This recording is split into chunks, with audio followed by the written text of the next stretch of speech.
So the best way to network efficiently is to think of it in terms of a controlled communication, controlled conversation. So rather than just throwing yourself into the pool, just randomly talking to people and not knowing where to go, slow down, take a minute to plan out your communication, plan out how you're going to control and manage these conversations with all these new business partners or potential customers, and then that will give you a good foundation to actually execute in the moment.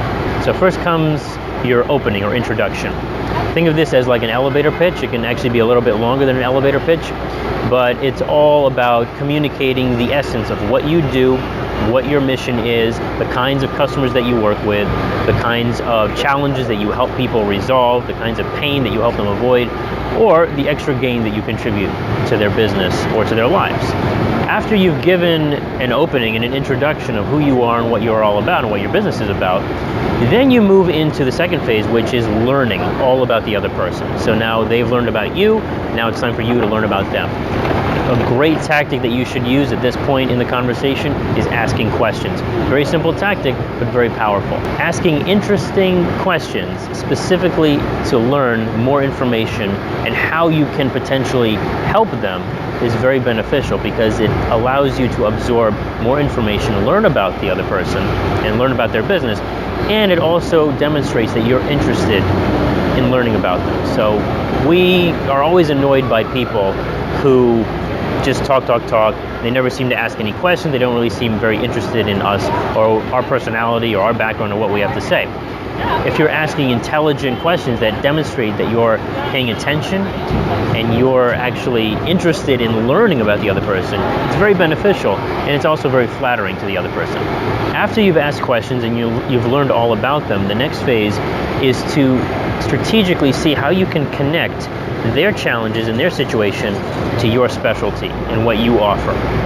So for example, if you're an accountant, you're talking to a new small business person, and they're saying one of the things that they mention is, yeah, we're expanding rapidly and we're getting a lot of stuff happening right now. We're getting a lot of sales, a lot of new revenue, but it's hard to keep up with everything because we're trying to fulfill the orders. It's hard to keep up with all the bookkeeping. Well, there you go. As an accountant, you're in a perfect position to help them achieve that goal and to eliminate that pain. But you only learn that if you're asking questions and if you're absorbing information from the other person, right? So you have to get into their head, understand their perspective, and then that enables you to connect with them and understand better what specifically you can offer them that can help them out. And then the final element is closing. So after you've introduced yourself, they've learned about you, you've learned about them, you're asking questions, and you've absorbed information about their business and their current challenges. And you've also thrown out the possibility that you could work together, the possibility that you can actually help them resolve their challenges or help them alleviate their pain.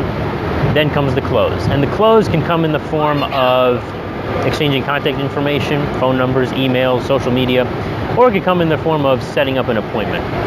So you say, for example, listen, it was great talking to you. Let's set up a phone call later this week. Is sometime in the evening on Thursday good for you? They say, yeah, sure, works for me. And then you set up the appointment, put it in your calendar right there, exchange your phone numbers, and then you're good to go. Okay? So thinking of networking in the sense of structured, controlled, managed communication is the best way to go about it. Instead of just flailing, going aimlessly and without a direction, you now have a very simple, strategic framework to maximize your chances of getting a deal, you maximize your efficiency in that networking situation. All right? So I hope that helps. Subscribe to the channel for more, and press like if you like the video. Thanks for watching. I'll see you soon.